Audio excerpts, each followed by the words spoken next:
Hello and अस्सलाम वालेकुम। Programme talk shock के लिए मैं हूं एजाज सैयद और मैं हूं आसिफ बशीर चौधरी। आज के टॉक शॉक में 3 अहम तरीन खबरें और उनके अंदर की कहानी आपको बताएंगे। सबसे पहले हम बात करेंगे इस्लामाबाद में वजारत मजहबी अमूर ने एक उलमा मशाइख कॉन्फ्रेंस करवाई। अंदर की कहानी क्या थी, करोड़ों रुपए खर्च किए गए, निकला क्या, उसके बारे में बड़ी इंटरेस्टिंग मालूमात आपको देंगे। दूसरे नंबर पर हम बात करेंगे national cyber crimes investigation agency, जिसके बारे में हमने कल इतला दी थी कि 7 अफसरान को पुरस्कार तौर पर लापता कर दिया गया है। उनके बारे में नए दिलचस्प हकायक हमें पता चले हैं, आपको उसके बारे में आगाह करेंगे। सबसे आखिर पर हम बात करेंगे उस मामले की जिस मामले का हर पाकिस्तानी बड़ी शिद्दत से मुंतज़िर है कि साद रिजवी और उनके भाई अनस रिजवी वो कहाँ गए हैं, उनका पता नहीं चल रहा। लेकिन हमें कुछ मुस्तनद ज़राए ने बड़ी अंदर की खबर दी है। वो खबर क्या है, हमें हमारे ज़राए क्या दावा कर रहे हैं, आपको बताएंगे। तो आइए बातचीत का आगाज़ करते हैं। एजाज कैसे हैं? आसिफ, आप खरीद से हैं? ठीक है। ठाक हूँ। तो एजाज उलमा मशाइख कॉन्फ्रेंस जो हुई है इसके बारे में मैं आपको थोड़ी सी डिटेल बताऊं पहले। जी आप पहले बताएं और थोड़ी सी भी मुझे ज़्यादा बता दें। वफाकी वज़ीर मजहबी अमूर सरदार यूसुफ साहब की सरबराही थी और ये आप जो है ना तस्वीर भी देख सकते हैं कि काफ़ी इसमें जय्यद उलमा जो हैं वो शरीक हुए हैं। ठीक है। जिनके नाम भी लिखे हुए हैं पूरे मुल्क से, पूरे जी मुल्क जी। अच्छा, आज ना इसका वैसे दूसरा दिन था। ठीक। और उसमें उन्होंने ना जो अहम बात हुई, एक तो रवायती तकरीर होती है लेकिन जो एलामिया है ना मुश्तरका, वो क्या था, उसके कुछ नुकात मैं आपको बताता हूँ। अच्छा, उसमें जी एलामिया मुश्तरका जो जारी हुआ उसमें कहा गया है कि इस्लाम में मेंबर और महराब मुआशरे की फ़िक्री रहनुमाई का अहम ज़रिया है। ठीक, कोई शक नहीं। ठीक है जी। ठीक। उलमा मशाइख को मुल्क अमन का गहवारा बनाने के लिए अपना किरदार अदा करना चाहिए। ठीक। अब मेंबर और महराब अहम किरदार है ये तो बताया गया है, लेकिन ये नहीं कहा गया कि ये मिसयूज़ नहीं हो। ठीक।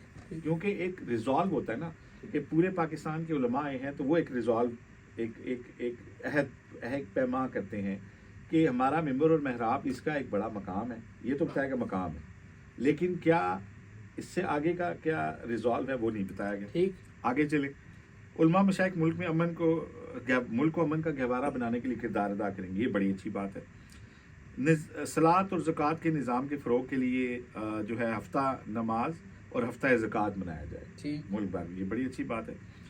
खिताबात और तकारीर में इज्तिमाई ज़िम्मेदारी, इखलाकी तरबियत जैसे मौज़ूआत को शामिल किया जाएगा, ये बहुत अच्छी बात है। इस्लाम की ट्रेनिंग, हम मुसलमान हैं तो अपने कौल और फ़ेल से नजराना चाहिए कि मुसलमान है। फतवा सिर्फ मुस्तनद दीनी इदारे ही दे सकते। ठीक। ये एक लूज स्टाइल में बात लिखी गई है, ये तो स्टेट का इसके ऊपर बिल्कुल कंट्रोल होना चाहिए। मुस्तनद इदारों के अलावा जो फतवा बाजी की जो फैक्ट्री हैं उन्हें बंद कराना भी स्टेट की जिम्मेदारी होती है। ठीक है जी। और ये अच्छी बात लिखी गई है कि सिर्फ मुस्तनद इदारे ही फतवा दें, तो ये अगर सिर्फ मुस्तनद इदारे फतवा देंगे तो समाज में इंतशार नहीं होगा। अच्छा, सोशल मीडिया पहले मुस्तनद इदारे नहीं दे रहे आसिफ? देखिए ना, हर बंदा उठ के फतवा दे रहा है। वैसे तो एजाज शरा में पूरी एक तालीम है, जो बंदा फतवा जारी करने का एक क्राइटेरिया है कि किस लेवल का आलम होगा, मुफ्ती होगा और उसकी क्या तालीम है, और वो PhD के लेवल की तालीम होती है जो 10 सालों में भी की जाती है, कोई 7 सालों में मुकम्मल करता है। इट डिपेंड्स ना, जिस तरह PhD स्कॉलर्स होते हैं डिफरेंट औकात में उसको मुकम्मल करते हैं। तो एक बहुत आला लेवल का बंदा होता है जो फतवा जारी कर सकता है। तो यहाँ हमारे यहाँ तो इसको फॉलो नहीं किया जाता। अच्छा, उसके बाद कहा कि जी सोशल मीडिया के मुस्बत इस्तेमाल के बारे में आगाही दी जाएगी, ये भी बड़ी अच्छी बात है। नमाज दीन का बुनियादी जुज़्व है, ये एलामिया में ये क्यों डाला गया, तो हमारे ईमान का हिस्सा है। ठीक है कि नमाज के बगैर तो हम मुसलमान कहलाने की भी इक़्तिदार नहीं उस तरह से। अच्छा, ठीक। दिन में आप अच्छा, उसके बाद गुज़िश्ता निज़ाम सलाह कमेटी की तश्कील नौ की जाती है। जो पहले कमेटी बनी थी वो दोबारा रिवाइव हो जाएगी। पाकिस्तान और सऊदी अरब के दरमियान दिफाई मुआहदे का खैर मकदम किया गया। ठीक।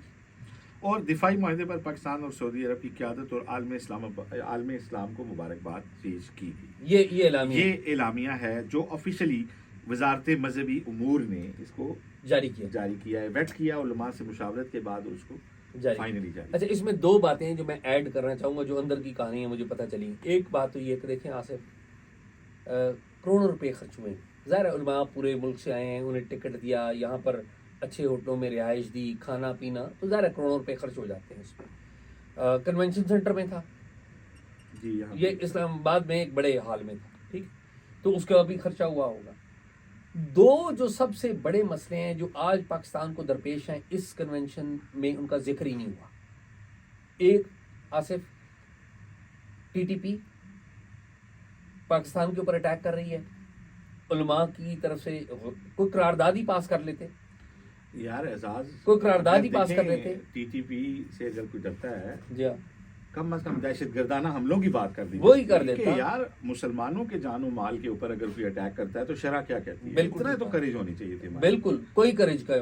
अच्छा, फिर दूसरा, तहरीके लब्बैक का मामला, मुरीद के में जो कुछ भी हुआ उसके ऊपर बात होनी चाहिए थी। वहां पर बात होने की एक कोशिश जरूर की गई। किसने कोशिश की? अलामा जो हैं ताहिर अशरफी, उन्होंने बात करने की कोशिश की, क्योंकि वो मुज़ाकरात में भी थे इन्वॉल्व। तो सरदार यूसुफ जो कि वज़ीरे मजहबी अमूर हैं, उन्होंने मना कर दिया कि जी इस मौजू में बात नहीं होनी। और फिर वहाँ पर एक आध किसी और बंदे ने बात करने की कोशिश की, JUIF के किसी बंदे और ने भी बात करने की कोशिश की, लेकिन उसको रोक दिया गया। तो ये जो इशू है, मिसाल के तौर पे TTP का इशू, इसके ऊपर बात होनी चाहिए थी। अच्छा, या तहरीके लब्बैक ने अगर कोई गलत काम किया है, तो उसके ऊपर बात करते हैं आप। नहीं, या तहरीके अगर लब्बैक पे एजाज मुझे ये बताएं क्या बात होनी चाहिए थी? नहीं, तहरीके लब्बैक पे ये बात होनी चाहिए थी कि देखिए, फ़लस्तीन का मामला हल हो गया, मुआहदा हो गया, पाकिस्तान के ऊपर अटैक हो गया, अफगानिस्तान ने उन्हीं दिनों अटैक कर दिया था ना। तो क्या इस फोरम पे ये नहीं होना चाहिए था कि जब पाकिस्तान के ऊपर कोई जंग आ जाए तो हमें अपने इख्तलाफात या अपने एहतजाज छोड़ के वापस चला जाना ताहिर चाहिए? अशरफी साहब इसी बारे में बात करना चाह रहे हैं? मुझे नहीं पता ताहिर अशरफी अच्छा। साहब किस बारे में बात अच्छा, करना चाह रहे हैं। मुझे क्योंकि थोड़ा सा बैकग्राउंड चीज़ों का इस तरह से पता है कि ताहिर अशरफी साहब का जो फिक्र है या वो नहीं, मैं Tahir Ashrafi is not an issue. नहीं, मैं ये बता रहा हूँ कि वो देखें, तहरीके लब्बैक की अगर वहाँ पे बात की जाती तो वहाँ पे शायद ये एलामिया भी, मैं आपको अंदर की बात बता रहा हूँ कि ये भी शायद इस पे भी इत्तेफाक अच्छा, ना होता। हाँ। देखें, वहाँ पे बहुत सारे वो उलमा भी हैं जो ये समझते हैं कि तहरीके लब्बैक के साथ गलत हुआ, ठीक है। वहाँ पे वो उलमा भी हैं जो कहते हैं कि तहरीके लब्बैक का अपना कंडक्ट भी दुरुस्त नहीं था, ठीक। तो इस पे तो बड़ी हार्ड टाक हो इख्तलाफ हो जाता। अलबत्ता ये आप बिल्कुल सही कह रहे हैं कि इसमें ये भी जिक्र नहीं है कि जो दो इस्लामी मुल्क हैं, पाकिस्तान और अफगानिस्तान, उनके दरमियान जो जंग होती है तो शरह में इसकी क्या पोजीशन है? क्या अफगानिस्तान की सरजमीन पाकिस्तान के खिलाफ इस्तेमाल हो तो पाकिस्तान का कौन सा एक्शन और रिएक्शन शरई है और कौन सा गलत है? क्योंकि देखिए, हम कोई तोसी पंसदाना अज़ाइम नहीं रख रहे अफगानिस्तान के कि हम कोई वहाँ फतह करने जा रहे हैं। हम अपने दिफा का तो हक रखते हैं ना। नहीं, फिर और फिर उसमें हमारे इनोसेंट हमारे, और फिर हमारी लॉ इन्फोर्सिंग के, हमारे फौज के, FC के, पुलिस के, हमारे लॉ इन्फोर्सिंग तमाम इदारों के बंदे शहीद हो रहे हैं, पाकिस्तानी शहरी शहीद हो रहे हैं। इसके ऊपर इनको बात करनी चाहिए। कोई शक ही नहीं। वो बात नहीं हुई। तो ये तो देखें ना, बुनियादी बात, TLP को छोड़ दीजिए, लेकिन ये बात हम दोनों एक पेज पे, तो इतने पैसे खर्च किए, सरकार के पैसे खर्च किए, और पाकिस्तान को जो दहशतगर्दी का सामना है, पाकिस्तान को जो जारियत का सामना है, उसके ऊपर बात नहीं। खैर, ये तो बात थी ये। अब आगे चलते हैं। आसिफ, NCCI के बारे में कल आपने थोड़ी सी बात की थी, कुछ मालूमात मैंने भी इकट्ठी की हैं, कुछ आपके पास भी आई हैं, तो मुझे पहले आप बताएं। हमने कल बात की थी कि 7 अफसरों को अगवा कर लिया गया मुबैना, और हमने ये कहा था कि वो स्टेट एक्टर्स के अलावा कोई हो नहीं सकता, ठीक है। और आज हमें इस बात की कुछ थोड़ी सी तस्दीक भी हुई है, लेकिन मैं चाहता हूँ कुछ आप बताएं और फिर मैं बताऊँ। जी एजाज, इस तरह है कि कुछ मुझे तो जिन दोस्तों ने रब्ता किया और उन्होंने कुछ बहुत बड़े इल्ज़ाम आयद किए कि ये लोग यूं थे, ये लोग कोई ब्लैकमेलिंग में मुलविस थे और बड़ा, तो मैंने उनसे एक बात की कि कौन से ऐसे इल्ज़ाम हैं जो FIR से ही बाहर चले गए। कत्ल भी हो जाता तो FIR ही करती है ना। कत्ल किसी इंसान की जान लेना, एक इंसान की जान लेना पूरी इंसानियत की जान लेने के मुताबिक, तो जो भी उनका क्राइम है उनको बिल्कुल कानून के कटहरे में लाया जाए, लेकिन पब्लिक करे, काटी जाए। सही। और ज्यादा गलत किया दहशतगर्दी का पर्चा काट दें, लेकिन उठा लेना, महीना किसी को मिसिंग रखना, मेरी मंतक से तो ये बात ऐसे ही। अच्छा, जितने लोगों से बात, अच्छा इंटरेस्टिंगली जिन लोगों ने मुझे रब्ता किया उन सब का एक ही कहना था कि कौमी सलामती से मुंसलिका एक एजेंसी है जिसने उन्हें उठाया है। मैंने कहा जी ये तो बिल्कुल ही गलत बात है, क्योंकि अगर तो कौमी सलामती से मुतल्लिक इन्होंने कोई मामला किया तो फिर तो उनका बनता था। अगर मामला करप्शन का है या किसी की ब्लैकमेलिंग का है तो ये तो उनके उसमें आता ही नहीं है। सिविल को वो कैसे उठा सकते हैं? मतलब सिविल इदारा है ना NCCI, फौज के मातहत तो इदारा नहीं है। इसके अफसर भी पुलिस ग्रुप के हैं, एक साइबर क्राइम का इदारा है। तो जो मेरी आज अंडरस्टैंडिंग बनी वो क्या है एजाज, वो बड़ी दिलचस्प है। देखें NCCIA जब बना है तो क्या ही अच्छा होता है कि हुकूमत इसमें फ्रेश ब्लड को लेके आती, IT के माहिरीन को लेके आती।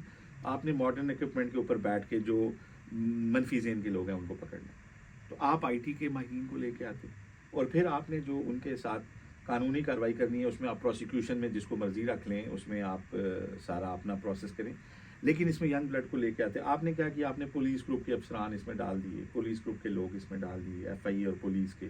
FIA और पुलिस का अपना एक तरीकाकार है लोगों के साथ डील करने का, उन्हें वो सारा कुछ मुझे बताने की ज़रूरत नहीं है। लोग पुलिस का तो हर पाकिस्तानी जानता है, जिनका FIA से वास्ता पड़ता है वो भी जानते हैं इंसानी हकूक और इसका वो कितना ख्याल करते हैं।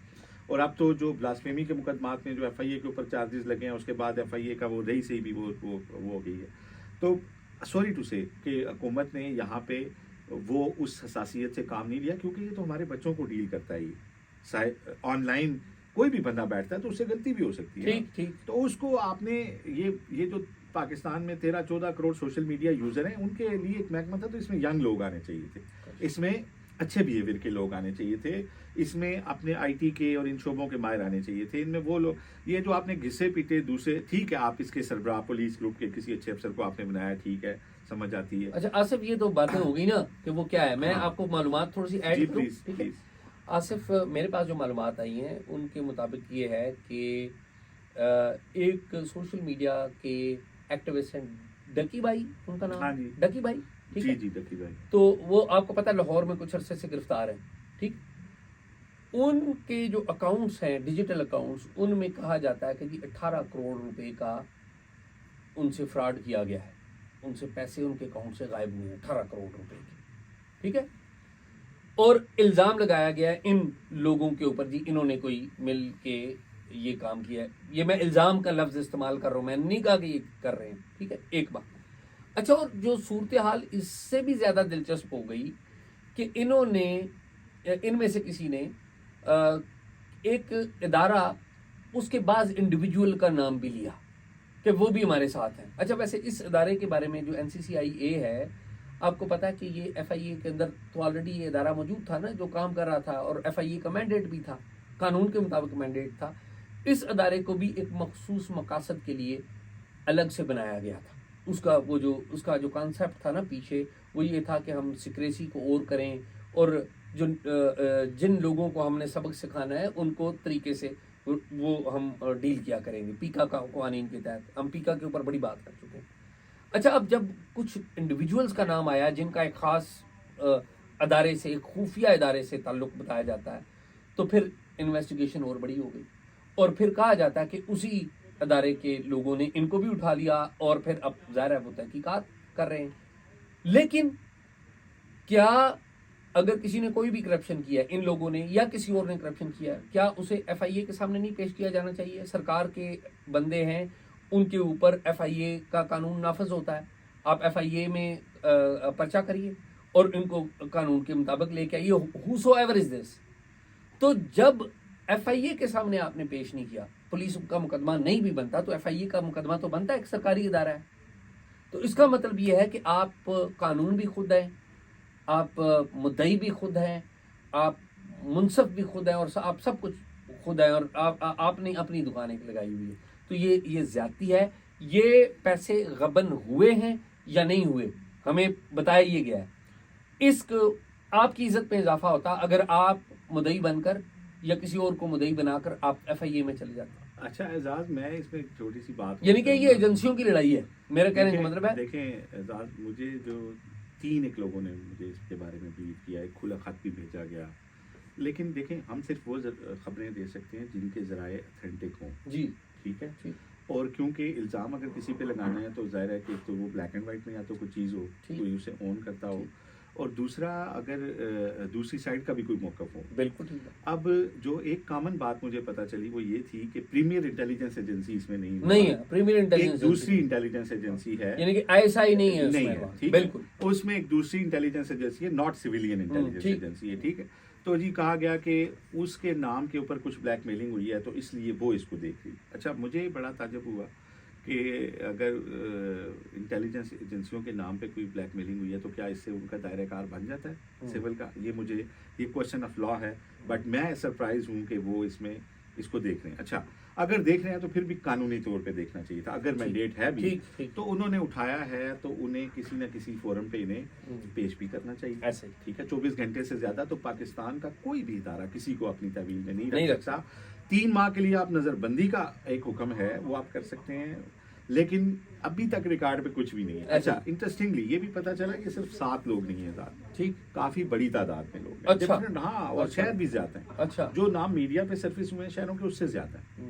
अच्छा, क्योंकि उसमें ना एक और आसिफ ऐड कर दूं मैं आपकी बात में कि इसमें आपको पता है कि मोबाइल फोन के ऊपर एक मैसेजेस आता है कि जी आपका इतना इनाम आ गया, लोगों ने ऑनलाइन पेमेंट कर दी, तो वो जो ऑनलाइन फ्रॉड है ना उसका इल्जाम भी बाज लोगों के ऊपर लगा है। एजाज, वो तो बिल्कुल भी किसी इंटेलिजेंस इदारे का मैंडेट नहीं है। नहीं, बिल्कुल भी नहीं है। और देखें, वो ये सिर्फ गुमराह कुन, मैं इसको बात मानता हूँ, कोई भी ये जो इंटेलिजेंस एजेंसियां है ना कौमी सलामती से रिलेटेड, वो इन चीजों को डील ही नहीं करती। अगर डील करती होती तो ये हाल ना होता है यार। हम सब पाकिस्तानी, हमारे बहन भाई लूट चुके। मेरी बहन के वो 2 लाख रुपए उसमें गए थे। यार छोड़े ना, ये उनका ना मैंडेट है ना ये उनकी शॉपिंग लिस्ट में है। नहीं, मैं नहीं कह रहा, मैं पता क्या बता रहा हूँ ना कि क्या है। हाँ, ये बातें जो हो रही है, बातें ये हो रही है, ये ऐसा नहीं है। मैं आपको बता रहा हूँ कि बुनियादी तौर पे मुझे आज जो एक और चीज़ जो मेरे जहन में, मैं उस पर बड़ा कंफ्यूज था। ज़ाहिर हमने कल भी जिक्र किया था वकारुद्दीन सैयद साहब का, मैंने आज भी उनसे रब्ता करने की कोशिश की, लेकिन सॉरी टू से यार वो बहुत ही मतलब उसमें कहीं चले गए हैं किसी बुरी हाइबरनेशन में। मतलब उन्हें कम से कम आके अपने इदारे के अगर कोई बंदे करप्ट भी हैं तो सामने आके बताना चाहिए कि उनके खिलाफ कोई कार्रवाई हो रही है क्या, और उनके खिलाफ जो कार्रवाई हो रही है उसको कानून के दायरे में लाने के लिए उन्हें करना चाहिए। अच्छा आसिफ, मुझे ये जो मेरे पास जो मालूमात आई ना, मुझे उस बंदे ने ये मालूमात दी हैं जिसे खुद वकारुद्दीन सैयद साहब ने ये बातें बताई हैं। मुझे एक से ज्यादा बंदों ने बताई है, लेकिन एक बंदा मेरे पास वो भी है जिसे खुद वकारुद्दीन सैयद साहब ने बताया कि जी ये हमारे बंदों ने किया। नहीं तो ठीक है, ये जो मैंने बात आपको बताई है ना, नहीं होना चाहिए ना। नहीं, वो है ना, वो देखें, उनको तो मुद्दई बनना चाहिए अपने लोगों के खिलाफ अगर वो गलत हैं कि यार ये गलत हैं, और मैं जाहिर है वो तो उनके साथ ही नहीं है, तो वो कहेंगे कि ठीक है।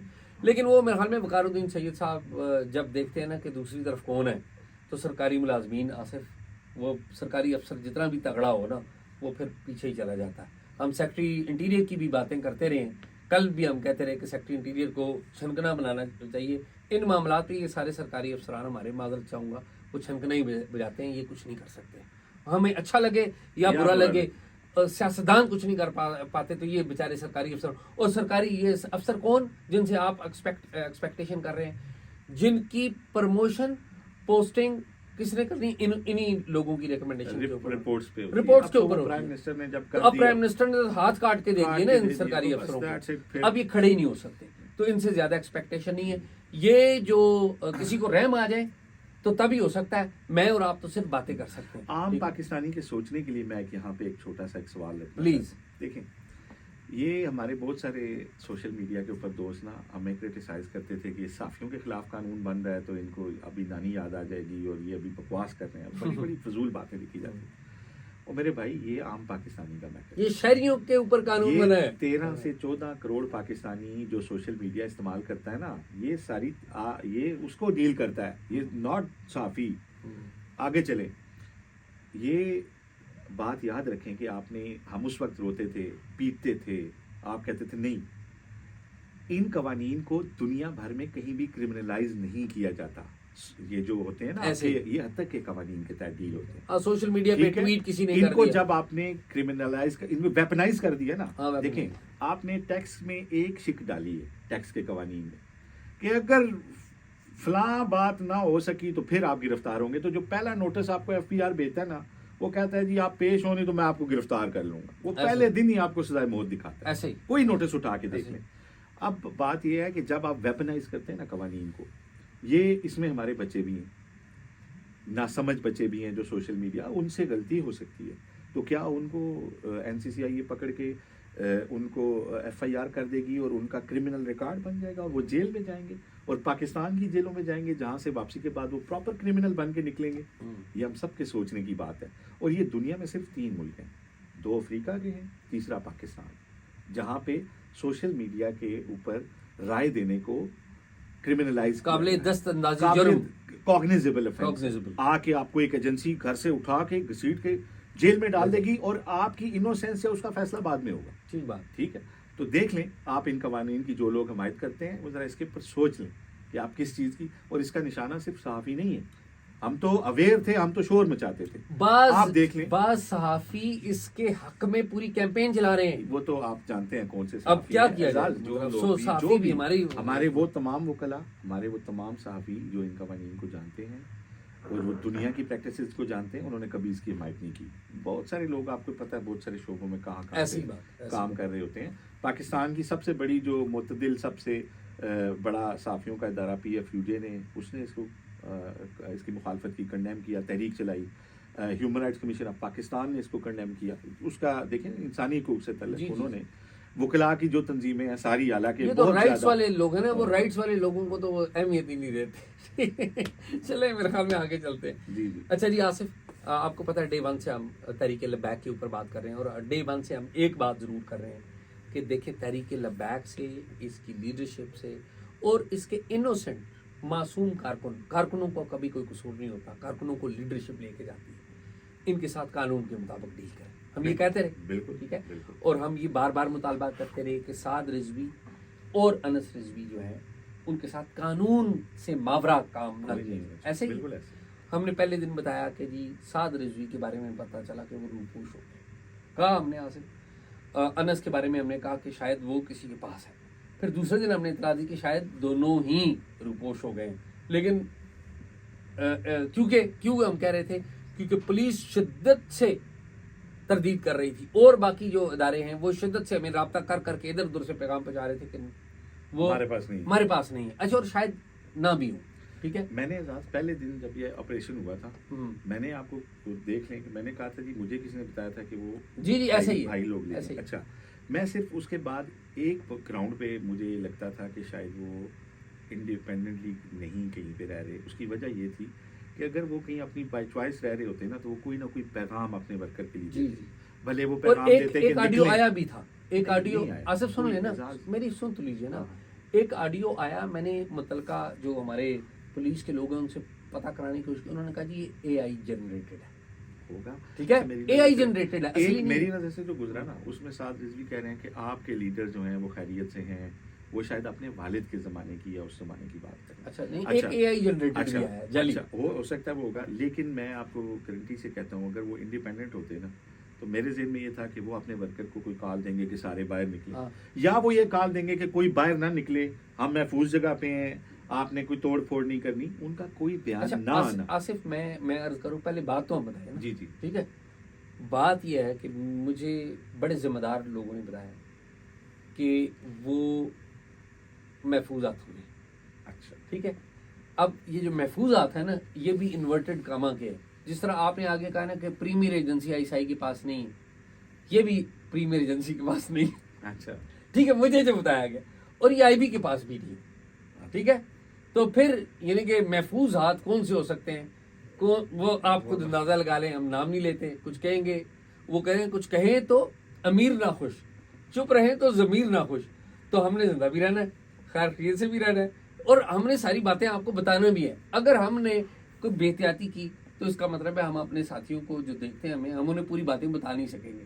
तो हमने ना बताते हुए भी सब कुछ बता दिए। आप समझ गए जी, आसिफ? तो मेरा आप समझ गए जी ना? जी, और मैं फिर आपकी बात को दोहराऊंगा कि वो हाथ अगर वाकई महफूज हैं तो कानून के मुताबिक बिल्कुल ठीक है। कानून, जो भी कानून ऐसा ही है। तो कानून ही तमाम मसाइल का हल है। जब रियासत और रियासत के अफराद और अदारे कानून की बालादस्ती पर यकीन नहीं करेंगे, तो फिर आप कैसे कह सकते हैं कि बाकी आम लोग- आदमी, आम शख्स जो बाहर सड़क पे निकलता है वो कानून की बालादस्ती पर यकीन रखे? मेरे ख्याल में आज आसिफ यही है। नाज़रीन, प्रोग्राम आपने देखा, प्रोग्राम के बारे में राय जरूर दीजिएगा, और अगर कोई मालूमात हो तो talkshop777@gmail.com पे दीजिए। अल्लाह हाफिज।